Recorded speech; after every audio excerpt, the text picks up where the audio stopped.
Hey there! I hope you enjoyed the opening sequence there to take a look and see what the images look like coming out of the Z50 Mark II. All of that was shot in the 4K H.265 N-Log using the Nikon 24-70 f2.8 lens. Now, before we get into this video, I do want to have a huge thank you to B&H Photo who lent me this camera to test out, review, and make videos like this for all of you. So if you're looking to pick up some camera gear, please go check out B&H Photo. There are links in the description, and they're a great place to buy things from. That's where I buy most of my stuff from. So again, huge thanks to B&H for making videos like this possible. Now, before we get into the review, I do want to mention that this camera is more of a photo camera or a photo hybrid camera, but I'm a videographer, so I'm going to be talking about the video stuff in this video. So there are probably other videos out there talking about the photography aspect of this camera, but that's not what we're going to be talking about in this video. So first of all, let's talk about image quality. Well, as you saw with the opening sequence, in my opinion, the image looks really nice. The colors are really nice and easy, and they look very natural, and just an overall very pleasing image. In general, my experience with the Nikon cameras and shooting in N-Log is it's a very easy image to grade and get really nice colors out of it very simply. So in general, no real complaints about the image quality with this camera. So this camera has a 20.9 megapixel sensor. This is a Nikon DX sensor, so it's going to be roughly a 1.5 times APS-C crop. Now, getting into talking about some of the usability of this camera, the first thing I want to talk about is going to be overheating and run times. Now, nothing is more frustrating than a camera that overheats, especially when you are using a lot of these hybrid mirrorless cameras. They tend to overheat in some situations. Now, I do want to mention about the battery because it does have a slightly smaller battery. It has the EL25A battery, which is a 9.5 watt-hour battery compared to the full-size battery that you can find in like the Z8 and Z6 III and ZF. This is 16 watt-hours. So it's a little bit smaller, or quite a bit smaller. So I was really curious to see about run times and overheating with this camera. So I do want to mention that all the tests that I did were done here in my studio, which is around 72 degrees Fahrenheit. It is March here in North Carolina, and it isn't really warmed up yet outside. Otherwise, I would have tested this out in the heat. So just keep in mind that all the tests I'm going to be talking about are here in a controlled environment. I recorded them with the screen open and on a tripod to get the maximum airflow. I also want to mention that there is no auto temperature cutoff setting in this camera like there is in the Z8 and Z6 III and most other mirrorless cameras nowadays. So there was no way to set that to high level. But I do want to say that in the studio here, the camera didn't overheat. So let's talk about some of those tests. So the first test here is 4K 24, and the camera ran for 1 hour and 32 minutes without any overheating warnings whatsoever when the battery died. Then I tested the camera in 4K 60. I did not have any overheating issues, and the camera ran for 1 hour and 12 minutes without overheating. Now, the next thing I wanted to test out was going to be the ability to use in a studio. And the way that I would use a camera like this in the studio is I'm going to plug in USB-C power delivery to let the camera run longer, and also HDMI.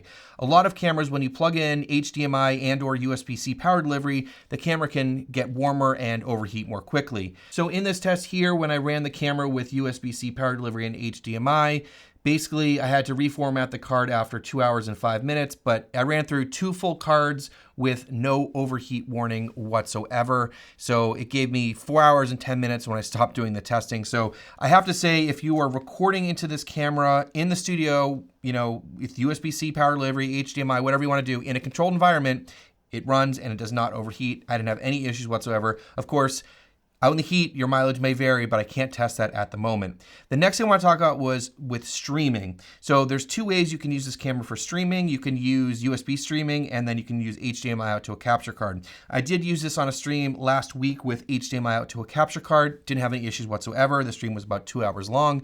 Now, I also want to test this with the USB-C streaming, so you can plug this camera directly into your computer without a capture card and use it as a webcam. So when I did this test, it ran for 4 hours, actually over 4 hours without any issues whatsoever when I stopped it. So if you want to use this camera for studio use, recording in camera, or live streaming, I didn't have any issues whatsoever, and it would work great in a controlled environment. Next, talk about dynamic range. If you're unfamiliar with what dynamic range is, it's the ability of a camera to capture as much highlight and shadow detail as possible in the same image. Now, this is really important when you're recording video.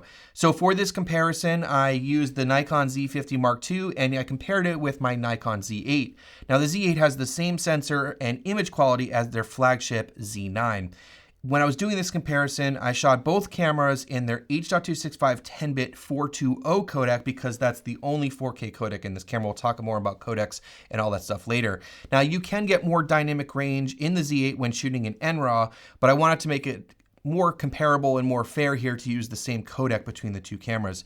Now, there's a few different tests that I like to do, the first of which is going to be what I call the window test. And the way I do this is I shoot myself in a dark room next to a bright window to try to capture a scene that has a lot of dynamic range. If you ever shot interiors without a lot of lighting, you know it's really hard to expose for both the highlights looking out of the window and then the shadows and everything in the room. So the way I do this is I expose for the highlights, and then we'll take a look and see what it looks like after it's graded and lifting up the shadows. So these are the two cameras right out of camera. This is the log image. I haven't graded either of these two images.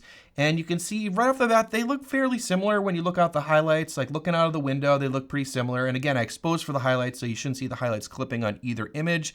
There's definitely a little bit of a difference here in terms of the shadows. It's more subtle than the highlights, of course, and you can see a little bit of difference in terms of noise and color and those sorts of things. So here are the images after I graded them and I lifted up the shadows a little bit.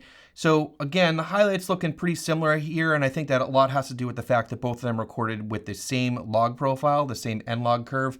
And if you look at the shadows here, you're definitely seeing a little bit of a difference here, both in terms of color and noise. The Z8 is looking cleaner in the shadows, and that's really no surprise given that it's a much more expensive and higher end camera.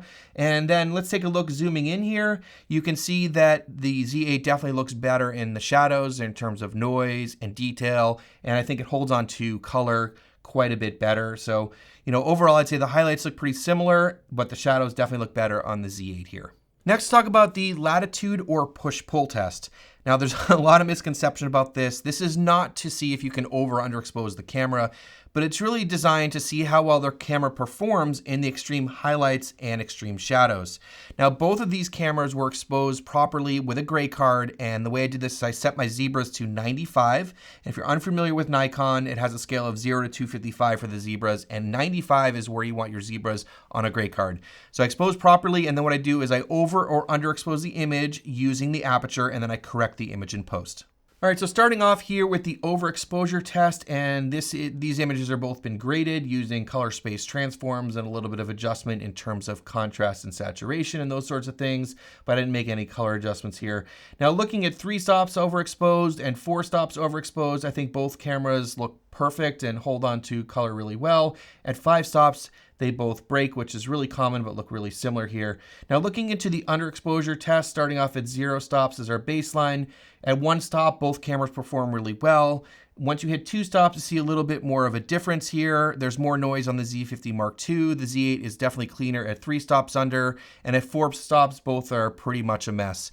So overall, I would say that the highlights are fairly similar on these two cameras, like we saw with the window test, but the shadows are definitely better on the Z8 in the latitude test, which we also saw in the window test.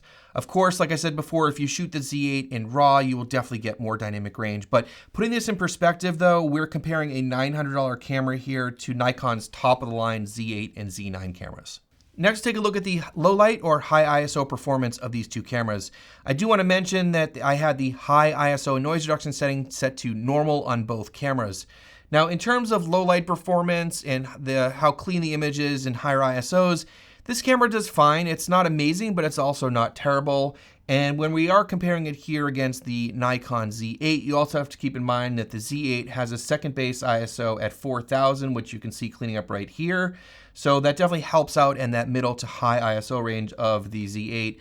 But overall, I'd say that the Z50 Mark II is fairly clean in the higher ISO range here. There's definitely a lot more chroma noise, that's the colorful noise that you can see there in the darker parts of the image than in the Z8, which is definitely a lot cleaner in terms of chroma noise.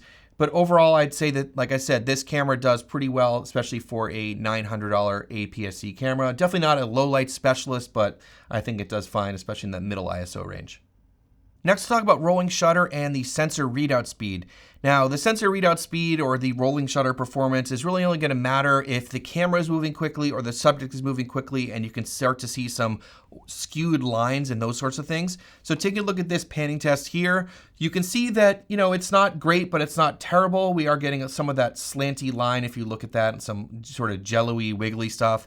And when I tested this here in the studio, I got 20.5 milliseconds in the 4K 24 mode, and I got 14.3 milliseconds in the 4K 60 mode, which makes sense because in 4K 60, it does have an additional crop and it's reading a smaller part of the sensor. So overall, rolling shutter is not amazing, but it's not terrible. Next, we'll talk about stabilization. Now, this camera does not have IBIS, but it does have an electronic stabilization known as VR. So starting off here with the vlogging walking test at 14 millimeters with the VR turned off to get a baseline. Here it is with the VR turned on. You can see it's quite a bit smoother here, but you definitely see some jello-y, warpy, wobbly artifacts in the background. And then taking a look at them compared against each other, you can definitely see that with the electronic VR turned on, it is a lot smoother. But like I said, you do get those sort of weird artifacts and stuff in the background. Taking a look here at a static shot at 50 millimeters, this is me hand holding the camera to get a sense of what it looks like. This is with the VR turned off, so you can see how shaky I am holding the camera. And this is with the VR turned on. As you can see, it does smooth out the image quite a bit. It does punch in a little bit. You still get a little bit of that warpy, wobbly, jello-y bit in the background, but not nearly as much as we got with the walking vlogging test. So I have to say that if you're going to handhold this camera and use it sort of vlog style, I would definitely get a lens with stabilization, because the lens that I tested this with on the 14 to 30 f4 does not have stabilization. This is a great candidate, I think, for gimbal work because it's fairly lightweight as well, but I would not use this handheld without some sort of additional stabilization support like a gimbal or a tripod. Next, I want to talk about the autofocus. Now, I didn't test this in depth for this camera, but for the time that I did use the camera, I switched back and forth between manual focus and autofocus like I usually do. It does seem on par with the other Nikon cameras I've used, like the Z8, the Z6 III, and the ZF. But I did have an issue with using autofocus and electronic VR at the same time. So I'm not sure if you guys picked this up in the opening sequence. This is one of those shots. And if you look in the background here specifically, you can sort of see this sort of jerky, wobbly, artifacty looking stuff. And here it is zoomed in 200% to amplify this, to show you a little bit about this. I really think that this is a combination issue of using electronic VR and autofocus at the same time. Like I showed you with my static test of the light post when I was using a manual focus, I really didn't see the same sort of jitteriness and sort of nervousness, or whatever you want to call it, hunting in the background. But I also didn't see too much of that when I was just using autofocus on a tripod or something like that. So I would just be really careful with the electronic VR, because I think that in combination with the autofocus, it got a little weird, but I definitely wanted to point that out. A really cool feature of the Z50 Mark II, which is also found in the Z8 and Z6 Mark III, is the manual focus subject detection. So I made a video about this, which I will leave linked down below for the ZF. This is a really cool feature that allows you to have subject tracking when you are in manual focus with certain lenses. So you can see here that it is tracking me and even eye detect, but I'm in manual focus. And it's a really cool feature that I'd love to see in a lot of other cameras. And it's really cool that they included it in the Z50 Mark II. So again, for certain lenses, if you're in manual focus, you can still get subject detection. Really, really cool feature. Next, we'll talk about the build quality, ergonomics, layout, and I/O of the camera. Now, this camera, I think they did a great job with getting a lot of buttons and dials on a small body. And in my opinion, this is almost like a mini Z6 Mark III. If you've ever used that camera, it definitely has a lot of similar buttons and dials to that camera. So you get a lot of usability out of a small body with this. So let me give you a little bit of a tour around the camera. Starting with the front, of course, like I said, we have that 20.9 megapixel APS-C sensor with no IBIS. We have a couple of function buttons here that you can customize. We have a tally light, which is really cool to see. I also want to mention that we have a pop-up flash, which I haven't seen in a while. At least I don't use cameras that have pop-up flashes very often. And like I said, this is more of a photo camera or photo hybrid camera. Getting onto the top of the camera here, we have a couple of good important buttons and dials. We have the photo video switch here. We have our mode dial, which is very easy to use, and on the right-hand side, which is nice.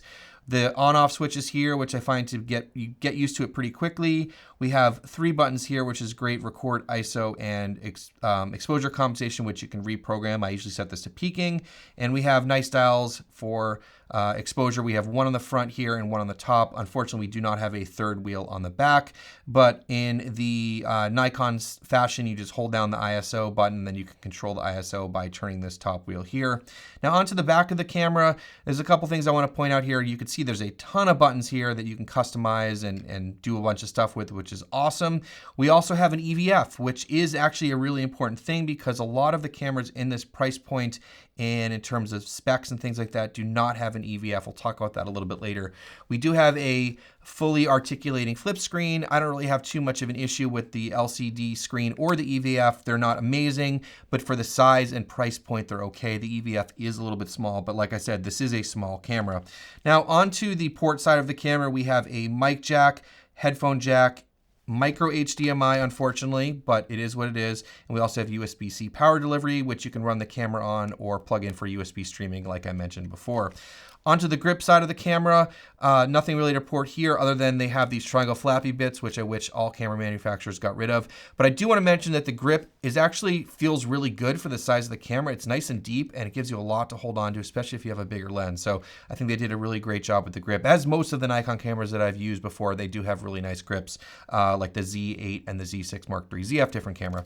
Onto the bottom of the camera, I just want to mention that the battery, like I said before, is the smaller battery, and it does only take one SD card, and it's in here.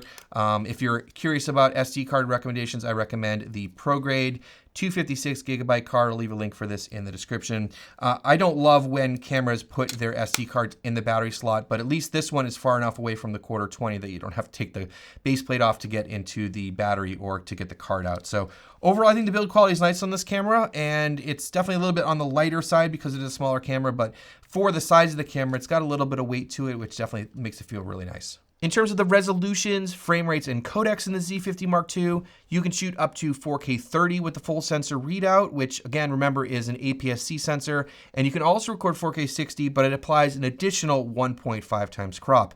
In terms of the codecs, you have one 10-bit codec, which is an H.265 codec. You also have two 8-bit codecs. Now, these are a little bit more limited than maybe some of the other cameras out there in this price range, but the fact that it does have a 10-bit option is great, but it is a 10-bit 420 option. I believe this is the same codec that is in the Z8, Z9, Z6 III, and ZF. Unfortunately, as far as I know, at the time of recording this, Nikon does not have a H.265 10-bit codec that is 422. So I've already mentioned this before, but the Z50 Mark II is selling for around $900 here in the United States. If you pick it up with the kit lens, you can get it for $1,050. Now I think this price point makes this extremely competitive with the Fuji X-M5 and the Sony ZV-E10 Mark II, which are both selling really, really well and are fairly new releases from Fuji and Sony. Now I did make detailed review videos on both of those cameras, and I'll leave those videos linked down below if you want to check them out. Now, although I haven't done side-by-sides with these, I might make a video of these three cameras because I think there's a lot of people looking to decide between these cameras. Now, like I said, I didn't do a side-by-side, but the Fuji X-M5 I think has more in terms of resolutions and recording modes. It can also shoot 6K open gate, for example.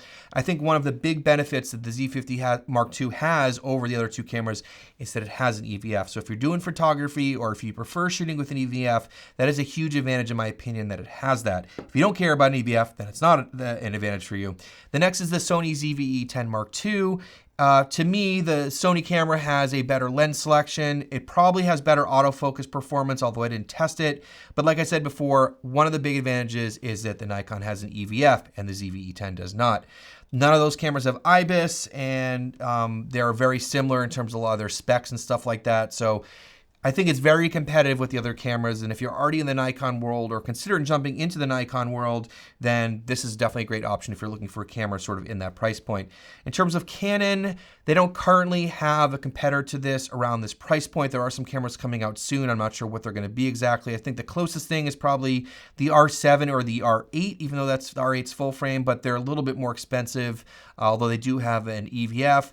You could talk about the R10, but it doesn't shoot in log, whereas this camera does shoot in N-Log. So we'll see what Canon comes out with soon, but as of right now, I don't think Canon does have a direct competitor. Overall, I like the camera a lot. As I'm getting more comfortable in the Nikon system, I really enjoy the colors and the image quality out of this camera. So I think if you're looking, like I said, in this price point, looking for a camera that has an EVF, this camera is probably great for photography as well. Definitely take a look at the Z50 Mark II. There are links in the description below, like I mentioned before. I really appreciate all of you watching. Thank you so much. Hit subscribe if you haven't already, and we'll see you in the next one.